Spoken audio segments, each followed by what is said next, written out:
February 12, 1943. Luftwaffe Base, Krasnodar, officer's briefing room. Oberst Heinrich Müller stood before a map of the Caucasus front, his jaw tight with barely contained frustration. The room reeked of stale cigarette smoke and something else, something the 37 veteran pilots packed into that space rarely experienced: humiliation. For 3 consecutive nights, Soviet bombers had struck their supply depots, fuel reserves, and ammunition stores. Not the heavy 4-engine bombers they'd trained to intercept. Not even the twin-engine tactical bombers they'd grown accustomed to destroying. These were different, smaller, slower, and they came every single night, sometimes 15 or 20 times before dawn, each pass dropping a pair of bombs with unnerving precision. Sleep had become impossible. Morale was cracking. "Gentlemen, we are being terrorized by women flying crop dusters." Müller's voice dripped with contempt as he gestured to a grainy reconnaissance photograph pinned to the board. The image showed a small biplane, its fabric wings clearly visible even in the poor quality print. The POW, a training aircraft designed in 1928, 15 years old, made of plywood and canvas. These are not combat aircraft, these are toys with bombs strapped underneath. Hauptmann Karl Weber, a veteran of the Battle of Britain with 12 confirmed kills, laughed openly. Women pilots?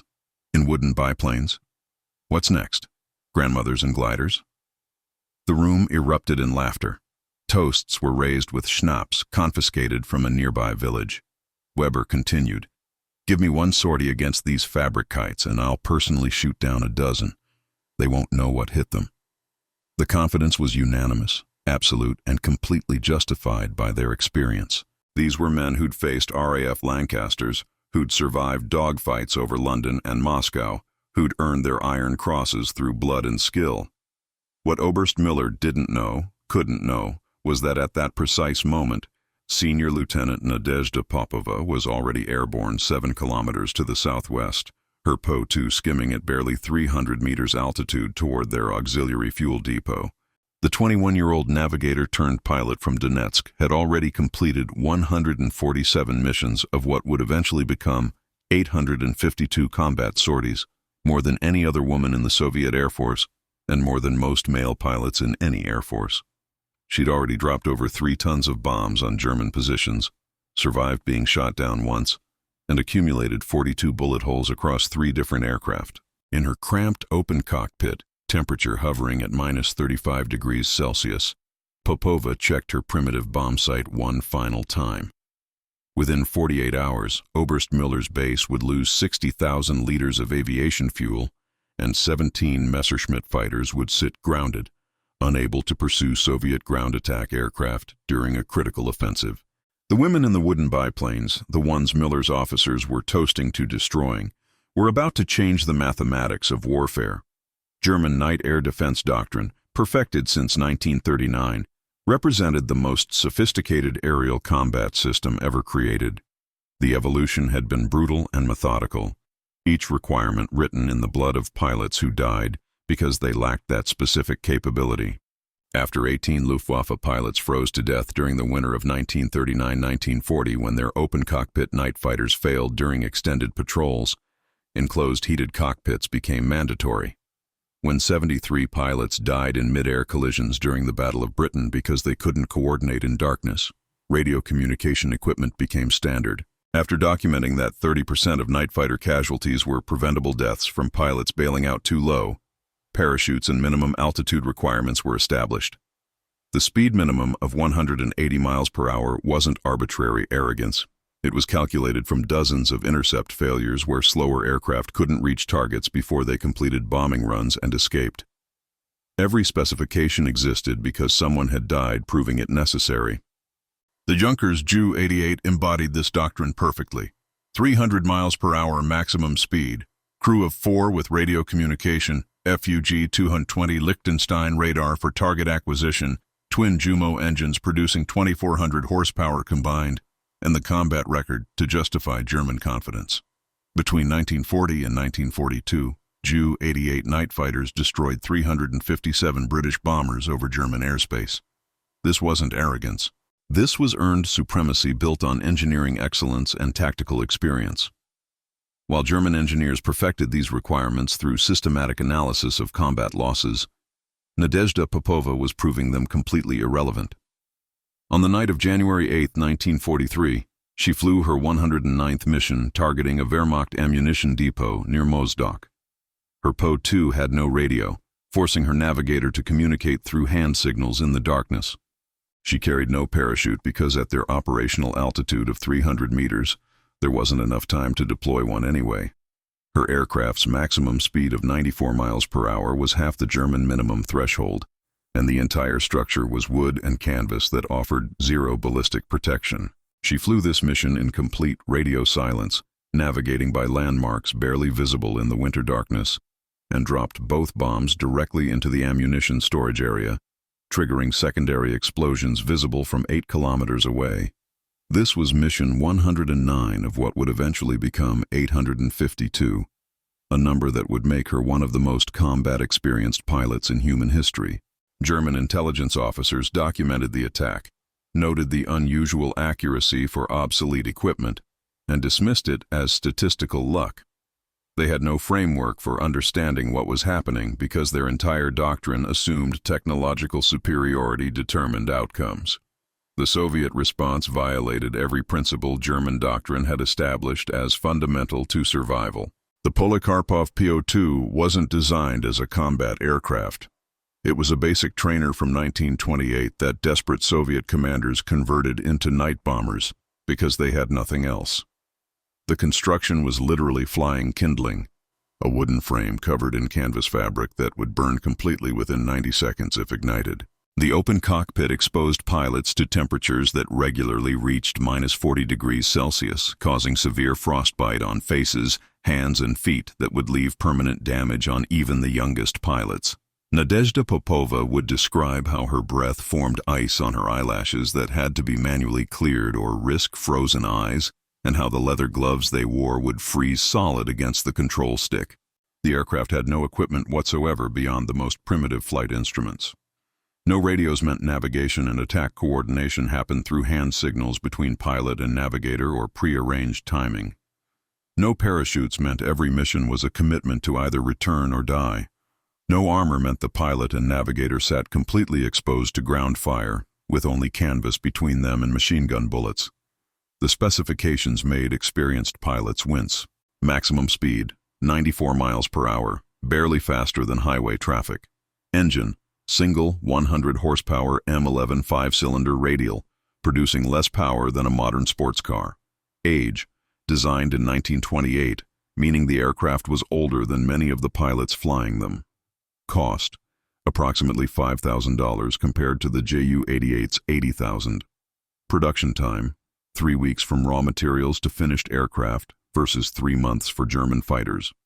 Soviet factories were producing these wooden trainers, converting them to bombers by adding crude bomb racks underneath, and sending women into combat in aircraft that German engineering doctrine considered death traps.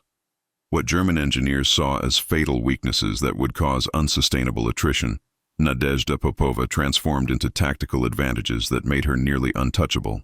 The PO-2's simplicity meant maintenance could happen in field conditions with basic tools, and the crucial advantage was turnaround time. A German bomber required 45 minutes to refuel, rearm, and prepare for another sortie. Popova's PO-2 could be refueled in 4 minutes and rearmed with 2 bombs in 3 minutes, enabling rapid multiple missions impossible for complex German aircraft. This was how she would eventually fly 18 missions in a single night, a record that demonstrated how operational tempo could compensate for technological inferiority. The canvas and wood construction, seemingly so vulnerable, actually created a bizarre defensive advantage against fighter attacks. On her 218th mission, Popova's aircraft took 24 direct hits from a Messerschmitt's machine guns during a diving attack. The bullets passed completely through the canvas fabric without encountering enough resistance to fragment or tumble. If she'd been flying a metal aircraft, those same bullets would have ricocheted through the internal structure until finding the pilot, the fuel tank, or critical control systems. Years later, she would recall, the Germans designed aircraft to fight their war, aircraft that could absorb punishment through armor and redundancy. We designed tactics to fight our war, using speed and simplicity. If I'd been flying one of their metal coffins that night, that bullet would have ricocheted until it found me. Instead, it passed through canvas and kept going into the night. An official Luftwaffe technical assessment dated February 24, 1943, and stamped with the authority of Reichsluftfahrtministerium headquarters, concluded, Soviet deployment of female pilots operating obsolete Polikarpov PO-2 training aircraft in combat roles represents desperate measure indicating severe pilot shortage and declining manufacturing capacity.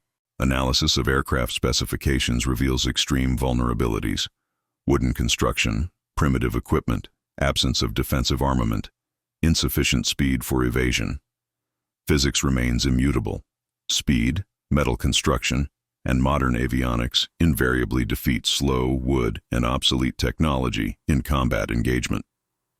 We predict these operations will cease within 4 to 6 months due to unsustainable attrition rates that Soviet command cannot maintain. Calculated advantages favor Luftwaffe interception: 3.2 to 1 speed ratio, 24 to 1 horsepower differential, 15 to 1 cost efficiency in favor of German production. Tactical assessment: temporary morale impact only through sleep disruption of frontline personnel. No serious operational threat to strategic objectives. Recommendation: monitor situation, but do not prioritize development of specialized countermeasures or divert resources from main defense priorities.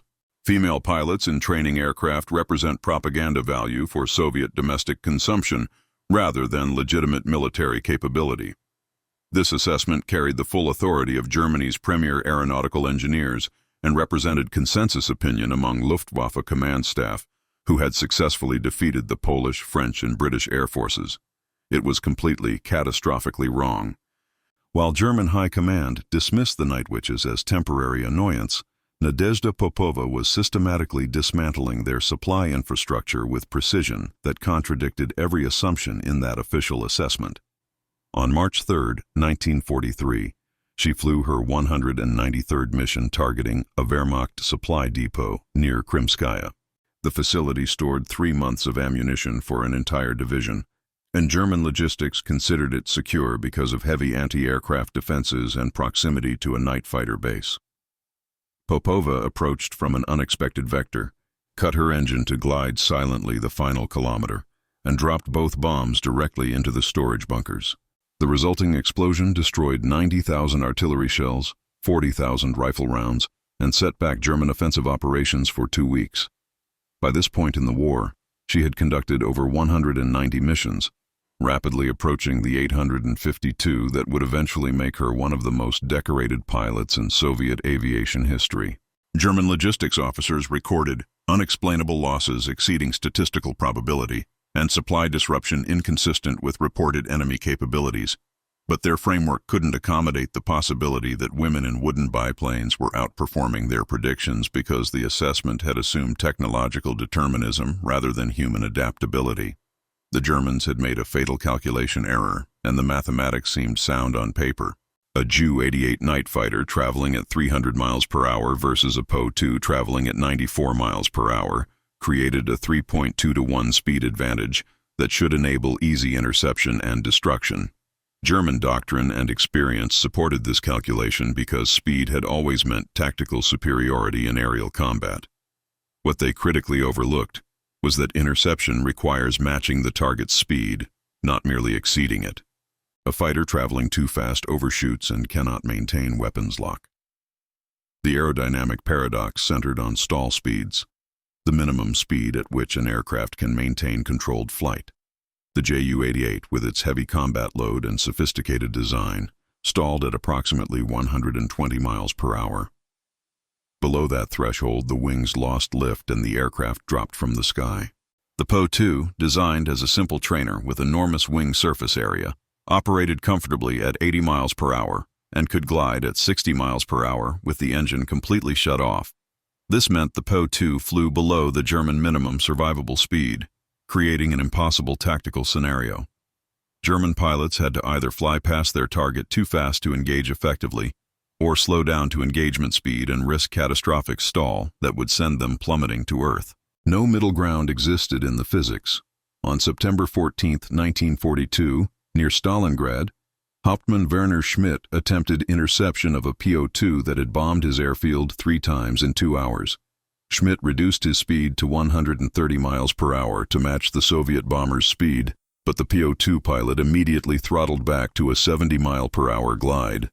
Schmidt's aircraft began showing stall warnings, the wings wobbling as they approached insufficient airspeed. He attempted 3 more passes, each time forced to abort as his speed dropped toward the stall threshold. His after-action report noted with frustration, target speed below minimum engagement threshold, unable to maintain pursuit without risking controlled flight. Understanding this aerodynamic paradox made Nadezhda Popova untouchable when German fighters found her. On her 247th mission, during one of the nights when she would fly 6 separate sorties, she encountered a Messerschmitt Bf-110 night fighter while returning from bombing a fuel depot. The moment she detected the fighter approaching, indicated by her navigator frantically signaling the threat, Popova immediately throttled her engine to minimum power and dropped into a shallow descent that brought her to barely 70 miles per hour. The German pilot made his first pass, overshooting by 300 meters because his closing speed was too high. He circled and approached again, this time attempting to match her speed. Popova watched his wings begin to wobble as he approached stall speed, the telltale sign of an aircraft at the edge of controllability. On his third attempt, the German pilot pushed his speed down to what must have been 125 miles per hour, desperately trying to maintain pursuit while Popova flew at 70. The Bf-110's wings shook violently as it approached its stall threshold. The German pilot faced the choice every Luftwaffe night fighter pilot learned to hate: abort pursuit or risk spinning into the ground. He chose survival and banked away. This tactic, repeated across her 852 missions, proved the PO-2's slowness was its greatest weapon against an enemy force that had designed their entire aerial warfare doctrine around speed and technological superiority. German engineers calculated thrust, weight, speed, firepower. They calculated everything except one variable: you cannot intercept what flies slower than your minimum speed, and Nadezhda Popova flew slower than physics allowed Germans to chase. The stall speed paradox that had already frustrated German pilots like Hauptmann Schmidt was only the first of 3 advantages the Night Witches possessed. Advantages that emerged not from superior engineering but from the mathematical reality of asymmetric warfare. German fighters had been optimized for intercepting fast Soviet bombers like the Ilyushin Il-4 and Petlyakov Pe-2, aircraft that cruised at 250 miles per hour and required pursuit tactics where speed determined victory. The Junkers Ju-88 and Messerschmitt Bf-110 were designed as pursuit interceptors, aircraft that chased targets from behind and closed distance through superior velocity. Their pilots trained for exactly this scenario: detect target, accelerate to intercept, close to weapons range, destroy. But pursuit tactics require the target to be moving fast enough that the pursuing aircraft can maintain controlled flight while closing distance. At 300 miles per hour cruising speed, a Ju-88 inevitably overshot any target moving slower than 150 miles per hour. Attempting to slow down to match the target's speed brought German pilots dangerously close to their stall threshold of 120 miles per hour, where wings lost lift and the aircraft became uncontrollable. The PO-2, operating at 80 miles per hour and capable of gliding at 60 miles per hour, existed in an untouchable zone below German minimum survivable speed. Target acquisition at high differential speeds gave German pilots approximately 2 to 3 seconds to identify, lock weapons, and fire before overshooting. At a closing speed differential exceeding 200 miles per hour, achieving weapons lock was functionally impossible. German pilots found themselves in the absurd position of being too fast to fight an enemy that was too slow to catch. On April 17, 1943, Nadezhda Popova demonstrated this advantage on her 263rd mission, targeting a Wehrmacht supply column near Krimskaya. She detected the German fighter by the distinctive sound of its Junkers engines cutting through the night air approximately 3 kilometers behind her position. Her immediate response came from hundreds of hours of experience. She throttled her engine to minimum power, dropping her speed to 65 miles per hour while initiating a shallow descent that made her even harder to track against the dark ground. The Bf-110 pilot made his first pass, closing at nearly 300 miles per hour, and overshot by at least 400 meters before he could even attempt to bring weapons to bear. Popova watched him bank steeply and circle back for a second attempt. This time the German pilot tried to bleed off speed before his approach, but his aircraft began showing signs of instability as he dropped below 130 miles per hour. He made 3 more passes over the next 4 minutes, each time either overshooting because he approached too fast, or aborting because reducing speed brought him toward stall conditions where his wings wobbled and control became dangerous. Each failed pass gave Popova additional time to adjust her course directly toward her target. She completed her bombing run, destroying 3 ammunition trucks and a fuel carrier, while the German fighter burned precious fuel attempting an intercept that physics made impossible. By this point, mission 263 of her eventual 852, she had refined this evasion tactic to an instinctive response that made her nearly unkillable by fighters. The German pilot's after-action report noted with barely concealed frustration, target speed insufficient for effective engagement. Multiple intercept attempts unsuccessful due to closing velocity incompatibility. The second advantage emerged from what Germans considered the PO2's greatest vulnerability, its primitive construction of wood and canvas that appeared suicidally fragile compared to the metal aircraft that dominated modern warfare. When bullets from German machine guns struck the aluminum fuselage of a metal aircraft, they penetrated the skin and then ricocheted through the internal structure, creating shrapnel that shredded fuel lines, hydraulic systems, control cables, and crew. German ammunition had been specifically designed for exactly this scenario. Explosive rounds that detonated on impact with metal surfaces, incendiary tracers that ignited fuel and hydraulic fluid, armor-piercing rounds engineered to penetrate hardened steel. Against a PO2, all this sophisticated engineering became wasted energy. A bullet striking canvas fabric passed completely through without encountering sufficient resistance to fragment, ricochet, or transfer its kinetic energy to secondary damage. The bullet entered one side of the wing or fuselage, exited the other side, and continued into empty air, leaving nothing but 2 small holes in fabric that barely affected the aircraft's aerodynamics. Wooden structural members were similarly resilient unless a bullet struck a load-bearing spar directly, an occurrence requiring extraordinary precision given that wooden frame members occupied perhaps 5% of the aircraft's total volume. The vital systems that could actually disable a PO2, specifically the engine and fuel tank, represented such a small target area within the aircraft's overall profile that hitting them required either remarkable accuracy or overwhelming volume of fire. Canvas tiers that would ground a metal aircraft for structural welding could be patched with fabric and glue in 30 minutes by ground crews working with primitive tools. German pilots reported hitting their targets repeatedly, watching their tracer rounds pass through the Soviet aircraft, and seeing no result except the PO2 continuing its mission as if nothing had happened. During her 304th mission on May 22, 1943, Nadezhda Popova proved this advantage definitively when ground fire from a German machine gun position raked her aircraft during the final approach to her target. Post-mission inspection by her ground crew counted 42 separate bullet holes distributed across the upper wing, lower wing, and aft fuselage. 27 holes punctured the upper wing alone, creating a pattern that looked like someone had attacked the aircraft with an industrial hole punch. 3 bullets had passed through the cockpit area, one missing Popova's head by an estimated 15 centimeters based on the trajectory through the canvas behind her seat. Another had severed a control cable for the rudder trim, requiring her to fly back to base with constant pressure on the rudder pedal to maintain directional control. The wooden fuselage frame showed 2 direct hits that had splintered secondary structural members, but missed the primary load-bearing longerons that gave the fuselage its strength. Her navigator, Lieutenant Katya Ryabova, later described watching bullets stitch across the wing surface during their approach like someone sewing with machine gun fire, and expecting the wing to fold or the aircraft to explode, and instead seeing nothing happen beyond canvas ripping.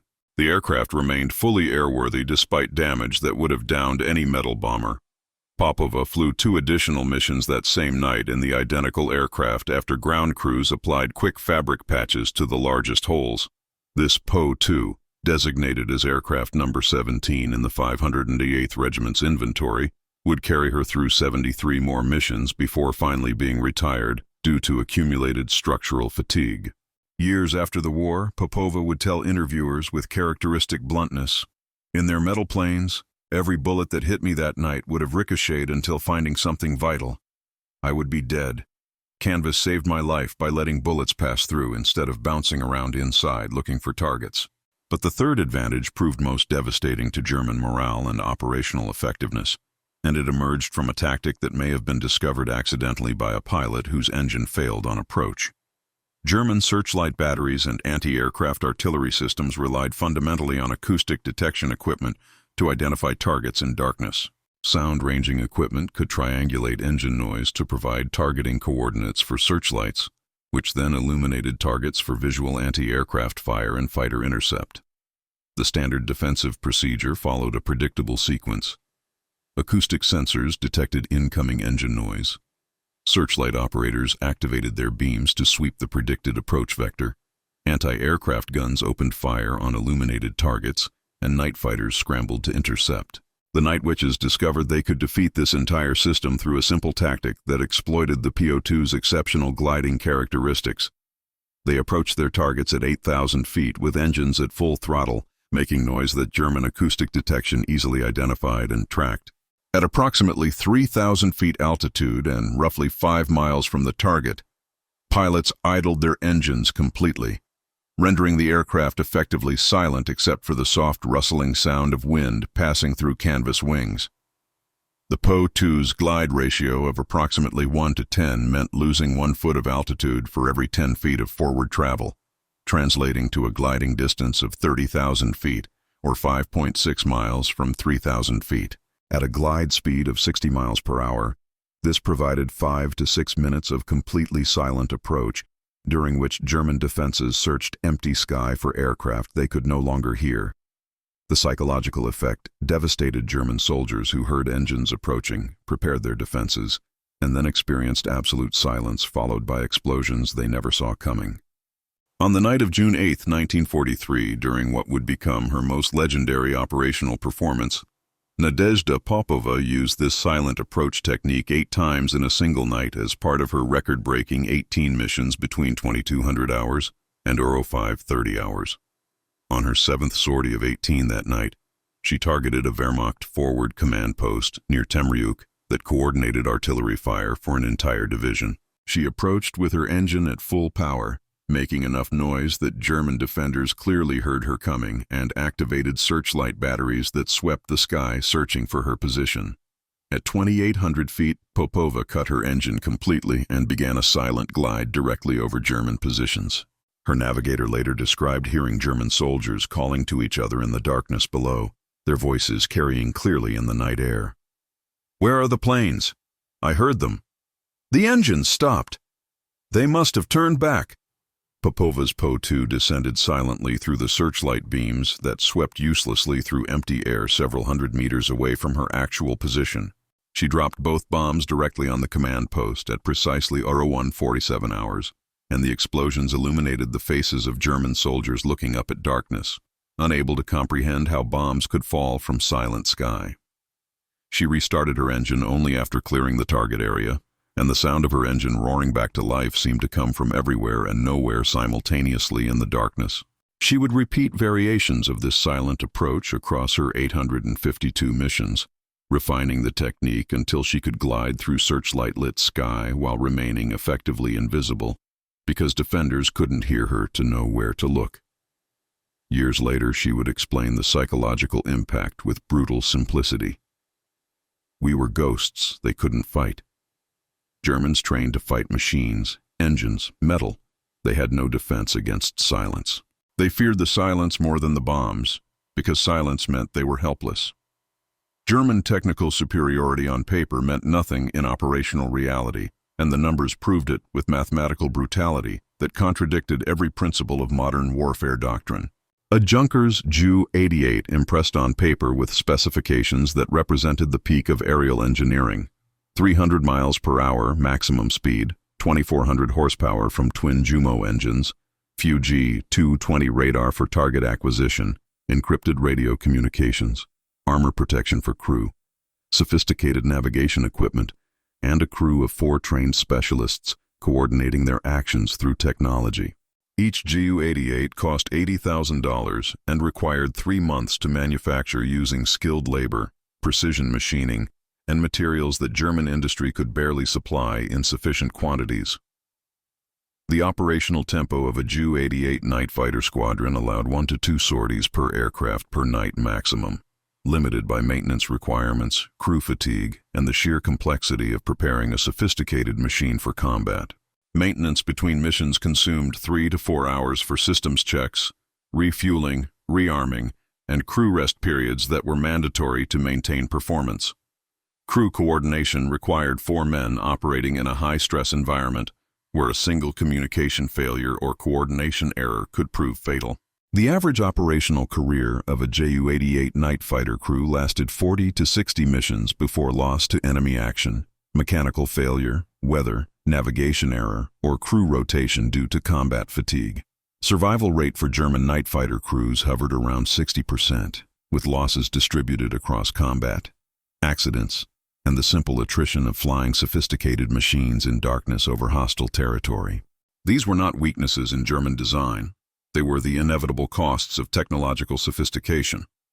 But they limited operational effectiveness in ways German planners had never anticipated. The PO-2 represented the opposite philosophy in every respect. Its specifications appeared primitive to the point of absurdity: 94 miles per hour maximum speed, 100 horsepower from a single M11 radial engine, no radar, no radio, no armor, no sophisticated equipment beyond basic flight instruments, and a crew of 2 women who communicated through hand signals and shouted instructions over engine noise. Each PO-2 cost $5,000 and required 3 weeks to manufacture using minimal skilled labor, simple tools, and materials available from any timber mill. But operational tempo told a different story. The same aircraft could fly 8 to 18 sorties per night, limited only by pilot endurance and darkness hours. Maintenance between missions required 7 minutes total, 4 minutes to refuel from hand-pumped fuel drums, and 3 minutes to reload 2 bombs that ground crews lifted into place manually. Crew coordination involved 2 women who had flown together for hundreds of missions and could anticipate each other's actions without verbal communication. The average night witch career extended to 800 to 1,000 missions, with some pilots exceeding that number by substantial margins. Survival rate for the 588th Night Bomber Regiment reached 96.8%, despite flying over hostile territory every single night, with losses occurring almost entirely from ground fire rather than fighter intercept. The paradox undermined everything German military doctrine assumed about technology and warfare. More expensive, sophisticated aircraft produced lower operational effectiveness than simpler, cheaper aircraft that could be produced in higher numbers and flown more frequently by crews who survived longer.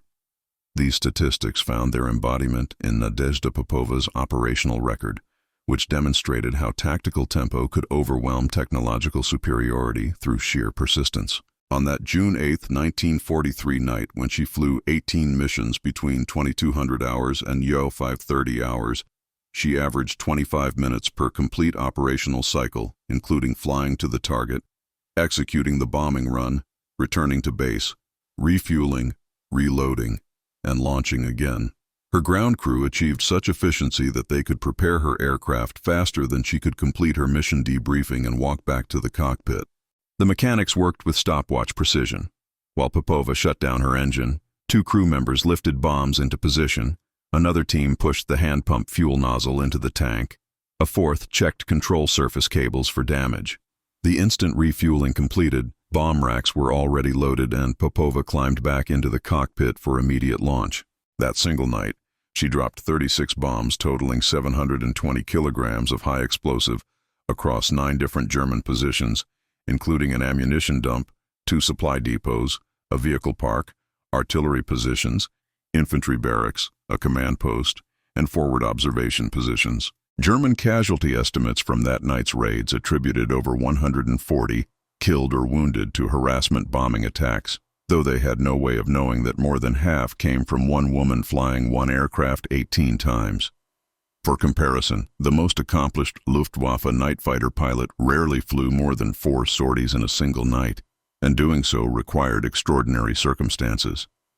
Popova's 852 total missions represented the equivalent of 34 complete American bomber crew rotations, since USAAF crews were sent home after 25 missions. She had flown more combat sorties than entire squadrons of German night fighters flew collectively. By mid-1943, her mission count was becoming legendary even among German soldiers, who had no idea of her name but knew that someone, some pilot, was hitting them with impossible frequency and surviving what should have been unsurvivable odds. Wehrmacht logistics officers were recording a disturbing pattern in reports that climbed through the command structure and landed on desks in Berlin, where staff officers studied numbers that contradicted their operational assumptions. German expenditure attempting to stop the Night Witches specifically, not Soviet aviation generally, but this one regiment of women in wooden biplanes, exceeded 2 million rounds of anti-aircraft ammunition, at 50 Reichsmarks per shell, totaling 100 million Reichsmarks, equivalent to $40 million US. Dedicated fighter intercept attempts numbered over 1,000 sorties at an operational cost of 500 Reichsmarks per sortie, covering fuel, ammunition, maintenance, and crew, adding another 500,000 Reichsmarks. Searchlight batteries numbering over 200 units were deployed specifically for night harassment defense, each requiring power generation, operators, and maintenance crews that diverted resources from more critical defensive needs. Personnel assignments totaled over 5,000 soldiers tasked exclusively with countering night harassment operations, men who could have served in frontline combat roles instead of standing night watch against wooden biplanes. The total German cost exceeded 50 million Reichsmarks attempting to destroy a threat that the Soviet Union had created for under $2 million US. The Soviet investment consisted of 40 PO-2 aircraft at $5,000 each, totaling $200,000, ammunition costs that represented a fraction of what Germans expended defensively, and personnel numbering 80 pilots and navigators plus minimal ground crew totaling approximately 150 people. The cost ratio demonstrated perfect asymmetric warfare. Germans were spending 25 Reichsmarks for every 1 Reichsmark Soviets invested, and the effectiveness ratio moved entirely in Soviet favor. German fighters achieved 0 confirmed kills of Night Witches through aerial combat, despite over 1,000 intercept attempts. Every PO-2 lost went down to ground fire, never to fighters. Nadezhda Popova personally represented this asymmetric efficiency in numbers that would have seemed like propaganda if they weren't documented in both Soviet records and German defensive reports. Conservative estimates suggested German anti-aircraft gunners fired an average of 1,000 rounds attempting to hit her aircraft per mission, which meant her 852 missions generated approximately 852,000 rounds fired specifically at her, though the actual number likely exceeded 1 million when including searchlight-directed fire and speculative shooting at engine sounds.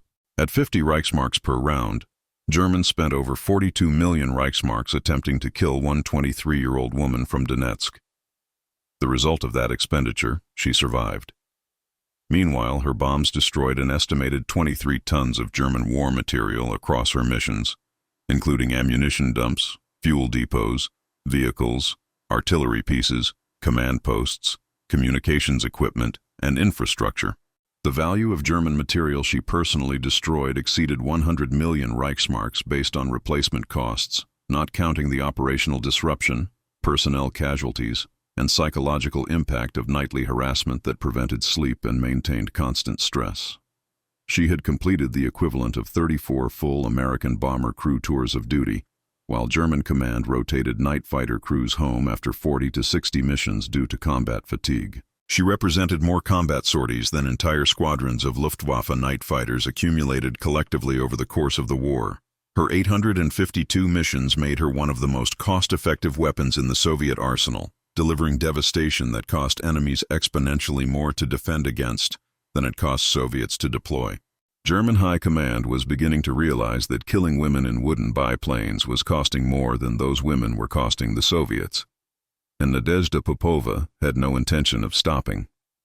As German high command grappled with the resource drain Night Witch harassment was causing, frontline intelligence was about to deliver a revelation that would shake Wehrmacht confidence more than any tactical defeat. On October 23, 1942, near Maikop, Elements of the 17th Army overran a Soviet airfield during a rapid armored advance that pushed through undermanned defensive positions.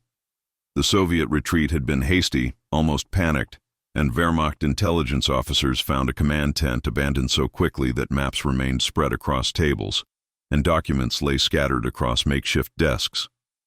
Oberst Franz Dietrich, the divisional intelligence officer, initially dismissed the paperwork as routine logistics, until his aide pointed to a flight roster listing pilot-navigator pairs for the 588th Night Bomber Regiment.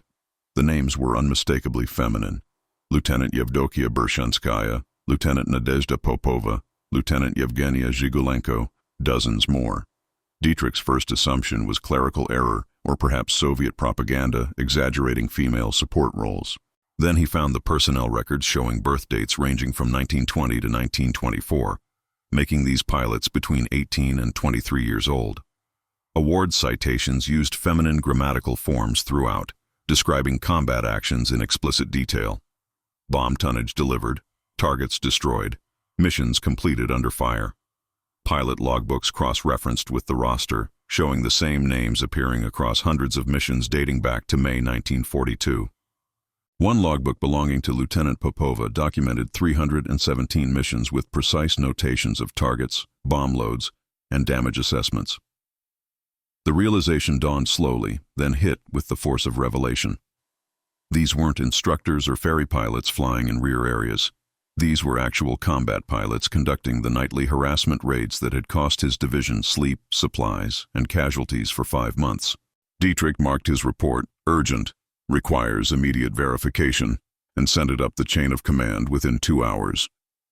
The report reached battalion command first, where Major Werner Schultz read it twice and then dismissed it as either Soviet disinformation or his intelligence officer suffering combat fatigue. Then 3 more confirmations arrived the same week from different sectors along the front. A downed PO-2 near Krasnodar yielded a dead pilot whose body was unmistakably female, carrying documents identifying her as part of the 588th. Another capture near Temryuk produced 2 prisoners, both women, both pilots with over 200 missions each. Pattern recognition forced escalation through division to corps to army group, each command level experiencing the same progression from disbelief to verification. Wehrmacht intelligence analysts confirmed what field reports indicated. The 588th Night Bomber Regiment was an all-female combat unit operational since May 1942, responsible for the majority of night harassment operations across the Caucasus Front. A high command briefing on November 8, 1942, brought the evidence before senior Luftwaffe officers in a conference room in Rostov. General Major Dietrich Peltz presented captured documents, interrogation transcripts, and reconnaissance photographs showing the same aircraft serial numbers appearing in raid reports spanning 6 months. Intelligence analysts had cross-referenced Night Witch operational patterns with known female personnel locations and found perfect correlation. The conclusion was unavoidable and professionally humiliating. Women flying obsolete training aircraft had been responsible for disrupting operations, destroying millions of Reichsmarks in material, and killing German soldiers with systematic efficiency that exceeded many male Soviet bomber units. The revelation created a psychological crisis within Wehrmacht command structure that manifested in layers of denial and rationalization. Many senior officers refused to accept the findings initially, demanding additional proof and suggesting the evidence represented elaborate Soviet propaganda designed to humiliate German forces. The reality proved more devastating than any propaganda could achieve. Elite Luftwaffe pilots who had survived the Battle of Britain found themselves confronted with the fact that they had been systematically defeated by women flying wooden crop dusters at speeds their training had taught them to dismiss as combat irrelevant. The propaganda problem alone threatened morale. How could German command explain to troops and civilians that the vaunted Luftwaffe, which had crushed the Polish and French air forces and battled Britain to a stalemate, could not stop women in obsolete biplanes? The ideological conflict cut deeper. Nazi doctrine positioned women as mothers and homemakers, fundamentally unsuited for combat roles, yet operational reality showed Soviet women outperforming German expectations and exposing doctrinal assumptions as catastrophically wrong. If German ideology was wrong about women's combat capability, what else might be wrong? Some Luftwaffe pilots quietly requested transfers to other sectors rather than continue facing the humiliation of being bested by female opponents. Multiple officers insisted on referring to Soviet night harassment units in reports while studiously avoiding any mention of gender, as though refusing to acknowledge it might make the reality disappear. Luftwaffe High Command actively suppressed detailed information about the 588th Regiment's composition, fearing the morale impact if frontline soldiers understood the full extent of their predicament. Frontline troops reacted differently than command, developing grudging respect mixed with superstitious fear. The nickname Nachthexen spread rapidly through German positions despite official discouragement, soldiers whispering about women who flew like witches through darkness that no technology could penetrate. Operational Order 44227, issued December 1, 1942, attempted damage control through linguistic evasion. All references to enemy night bomber personnel in official reports shall employ standard military terminology without specific reference to gender. This directive issued to maintain operational focus and prevent unnecessary speculation that may impact troop morale and operational effectiveness. While German command struggled with revelation and humiliation, Nadezhda Popova continued her missions without pause or acknowledgement that anything had changed. On November 3, 1942, the same week Wehrmacht intelligence confirmed her regiment's composition. She was flying her 348th mission targeting a Wehrmacht supply depot near Krimskaya, completely unaware that German officers were reading her name in captured documents and trying to comprehend how a 21-year-old woman had conducted more combat missions than most Luftwaffe aces flew in their entire careers. Her perspective on being discovered remained characteristically blunt when she learned of it weeks later through Soviet intelligence reports. Discovery changed nothing about German capacity to stop her, which remained effectively zero. By the time Germans confirmed her regiment's composition with documentary evidence, she had already completed over 330 of her eventual 852 missions, meaning the vast majority of her combat career would occur after Germans knew exactly who was bombing them nightly. On November 12, 1942, 9 days after German intelligence confirmed the 588th's composition, Popova flew her 356th mission, destroying a fuel depot that supplied an entire panzer division, triggering secondary explosions visible for kilometers. Years later, she would tell Soviet journalists with matter-of-fact directness, "We didn't fly to prove women could fight. We flew because fascists needed killing. Whether Germans knew we were women made no difference to our bombs or their casualties. Discovery changed nothing operationally. The Night Witches continued flying every night, weather permitted. Germans continued dying, and the gender of the pilots killing them remained tactically irrelevant, except in its demonstration that German assumptions about women, warfare, and technological determinism had been comprehensively wrong." After the war ended and millions of German prisoners filled Soviet and Allied detention camps, interrogators collecting testimonies about Eastern Front experiences discovered unexpected consistency when questioning about night operations. Interrogation officers asking former Wehrmacht soldiers about their experiences fighting Soviet forces would note visible tension when the topic turned to night harassment bombing. Even hardened SS officers who remained defiant about most combat experiences showed involuntary reactions, subtle shifts in posture and tone, when asked specifically about the Nachthexen. A pattern emerged across hundreds of interviews conducted between 1945 and 1947. German soldiers who had fought on the Eastern Front carried psychological scars from night harassment operations that exceeded trauma from conventional combat. The testimonies, collected by Soviet NKVD interrogators and later by American and British intelligence officers studying Eastern Front tactics, revealed more about the Night Witches' effectiveness than any Soviet after-action report could document.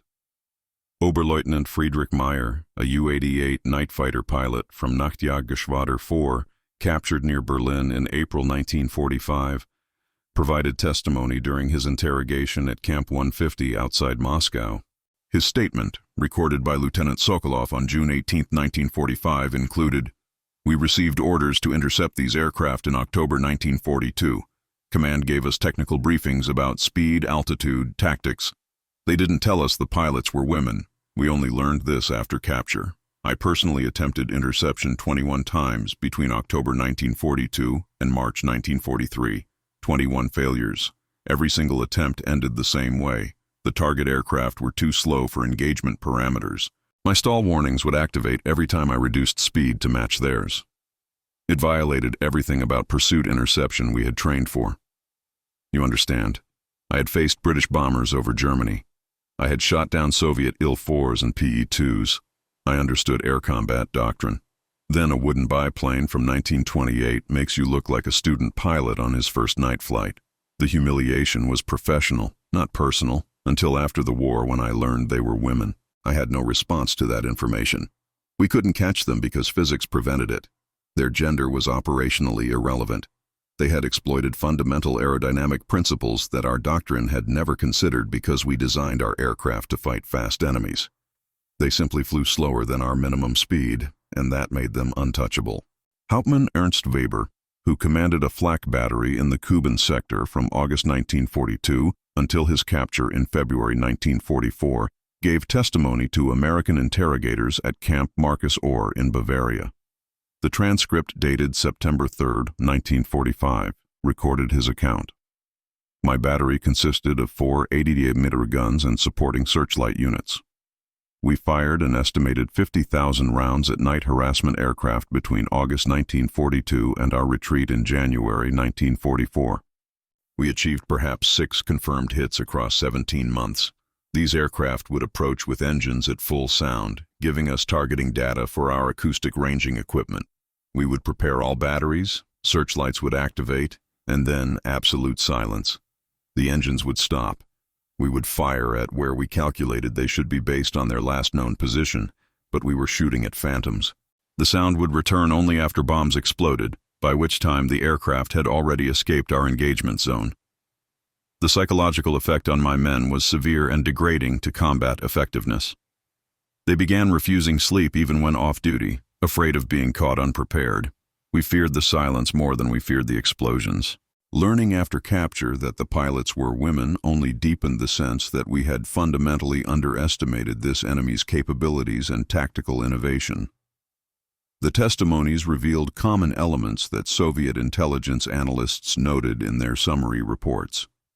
Nearly every German soldier who faced night witch operations mentioned silence as the most psychologically devastating aspect, describing how the absence of engine sound created terror that conventional bombing could not match. Failed interceptions appeared in testimony after testimony, German pilots describing identical experiences of approaching too fast, attempting to slow down, facing stall warnings, and aborting pursuit.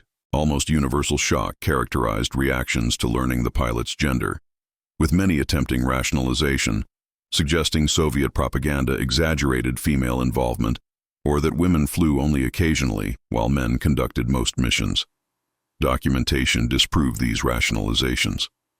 Other prisoners admitted gender made no tactical difference, that effectiveness was effectiveness regardless of who achieved it. The phrase, "couldn't catch what couldn't be matched in speed," appeared in dozens of testimonies using nearly identical wording, suggesting either common experience or shared discussions among prisoners. Several mentioned specific aircraft by reputation or distinctive markings, not knowing pilot names but recognizing patterns of repair patches or operational habits that suggested individual pilots with extraordinary mission counts. Lieutenant Karl Hoffmann, an infantry officer from the 97th Jaeger Division, who served in the Taman Peninsula sector, gave testimony that Soviet interrogators flagged as potentially referencing Nadezhda Popova specifically, though Hoffmann didn't know her name.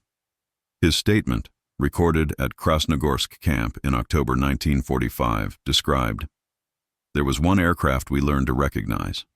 Had distinctive pattern of canvas patches across the upper left wing and tail section, repairs from previous damage.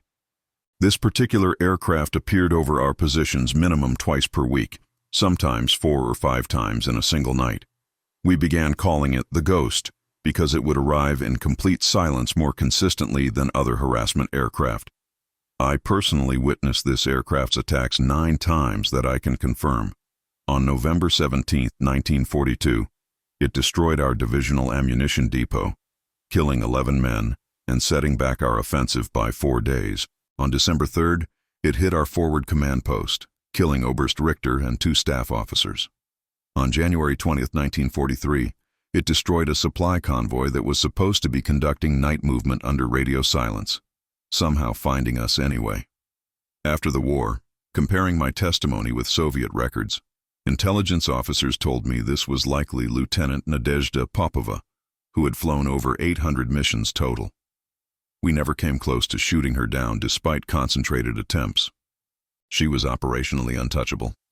Popova learned about German prisoner testimonies mentioning her specifically through Soviet intelligence debriefings in late 1945, though the information seemed to interest her less than it interested the intelligence officers compiling effectiveness reports. Her mission tempo during the period when these testimonies described never slackened or showed any indication that capture of comrades affected her operations. She flew her 801st mission on April 15, 1945, bombing German positions defending Berlin, and continued flying until the war's final days, accumulating 852 total combat missions that included the legendary 18 sorties in a single night and the cumulative destruction of 23 tons of German war material. Her 852 missions became documented not just in Soviet military records, but in German testimonies that confirmed what Wehrmacht command had discovered too late to matter. Women flying wooden biplanes represented some of the most effective tactical weapons deployed anywhere on the Eastern Front, achieving operational results that cost far less to create than to defend against. Post-war, meeting with journalists and veterans organizations, Popova reflected on German testimonies with characteristic directness. We did what military necessity required. Whether they respected us or feared us or were humiliated by us was their concern, not ours. Our concern was fascist defeat, which we achieved. The testimonies confirmed what Germans had discovered too late. The night witches weren't anomalies or propaganda constructs. They were among the most effective tactical weapons deployed on the Eastern Front, and Nadezhda Popova was among the deadliest of them all. When the war in Europe ended on May 9, 1945, Nadezhda Popova's final record stood as testament to what Germans had dismissed as impossible in that confident briefing room at Krasnodar in February 1943. 852 combat missions. The number itself defied comprehension. Each sortie represented a separate decision to climb into an open cockpit in sub-zero temperatures, fly over hostile territory where thousands of soldiers were actively trying to kill her, drop bombs by hand on targets defended by anti-aircraft guns, and return through darkness that had already killed dozens of her comrades. 852 times she made that choice. Over 3 years of continuous operations from May 1942 through May 1945, she averaged 28 missions per month, meaning she flew combat sorties nearly every single night that weather permitted. The total represented approximately 1,700 flight hours in combat conditions, each hour flown in an open cockpit exposed to temperatures that regularly reached -40 degrees Celsius. The cumulative tonnage of bombs she personally delivered exceeded 23 tons of high explosive dropped with precision onto German positions, supply depots, ammunition dumps, vehicle parks, and command posts. She survived the entire war without being shot down despite flying an aircraft that offered zero protection, through airspace where German forces fired over 1 million rounds of ammunition, attempting to kill her specifically. The Soviet Union awarded her the Hero of the Soviet Union Medal, its highest military honor, along with multiple orders of the Red Banner and Red Star. The physical toll carved permanent marks into her body, severe frostbite scarring on her face and hands from extreme cold exposure, partial hearing loss from 3 years of engine noise without ear protection, and chronic back problems from endless hours in the POWs' uncomfortable wooden seat. The psychological resilience required to continue flying after watching comrades die, after being shot at nightly, after seeing what her bombs did to human bodies, remained beyond quantification. To understand the magnitude of these numbers, context matters profoundly. The most accomplished German night fighter pilots completed 40 to 60 missions across their entire careers before death, injury, or rotation removed them from combat. Nadezhda Popova completed 852. The United States Army Air Forces rotated bomber crews home after 25 missions, recognizing that survival probability diminished drastically beyond that threshold. By this standard, Popova completed the equivalent of 34 full American combat tours without rotation, rest, or reprieve. The average Soviet male bomber pilot who survived the war completed between 150 and 300 missions. She nearly tripled the high end of that range. Even among her fellow night witches, where the regiment average reached approximately 500 to 600 missions, Popova exceeded her sisters by over 250 sorties. Her 852 missions represented more combat sorties than some entire bomber groups flew collectively. Calculating conservatively, a 2 hours average per mission yields 1,700 flight hours under combat conditions. With each mission typically carrying 2 100-kilogram bombs, her total delivery exceeded 170,000 kilograms of high explosive. German intelligence estimates attributed over 300 German casualties directly to her missions, along with destruction of material assets worth over 15 million Reichsmarks. By any metric, Nadezhda Popova's operational record represented one of the most sustained combat performances in aviation history, and she achieved it in an aircraft Germans considered too primitive to matter. The 588th Night Bomber Regiment's collective record validated Soviet High Command's controversial decision to form an all-female combat aviation unit from what conventional military wisdom considered unsuitable personnel flying obsolete equipment. Between May 1942 and May 1945, the regiment flew approximately 23,000 combat sorties, delivering over 3,000 tons of bombs onto German positions across the Eastern Front. Conservative estimates attributed over 5,000 German killed and wounded to night witch operations, not counting psychological casualties of men whose combat effectiveness degraded from chronic sleep deprivation and fear of silent attacks they couldn't defend against. The material destruction proved even more significant. Hundreds of ammunition dumps destroyed, thousands of vehicles destroyed, countless installations damaged from command posts to fuel depots to artillery positions. Despite flying through the most dangerous airspace on the Eastern Front, the 588th Regiment lost 32 personnel from approximately 80 pilots and navigators, yielding a survival rate of 96.8% compared to conventional Soviet bomber units that suffered 40 to 60% losses. The cost effectiveness validated asymmetric warfare principles. The entire regiment cost approximately $2 million to equip and maintain, including aircraft, ammunition, personnel, and logistics. German forces spent over 125 million Reichsmarks attempting to counter them through anti-aircraft ammunition, dedicated fighter sorties, searchlight batteries, and personnel assignments. The cost ratio reached approximately 1 to 60, meaning Germans spent 60 Reichsmarks for every 1 ruble Soviets invested, achieving 0 confirmed aerial kills of night witches by German fighters. Almost all Soviet losses came from ground fire, never from air combat.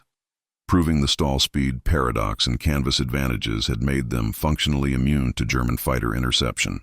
But numbers alone don't capture the strategic value the night witches provided beyond material destruction.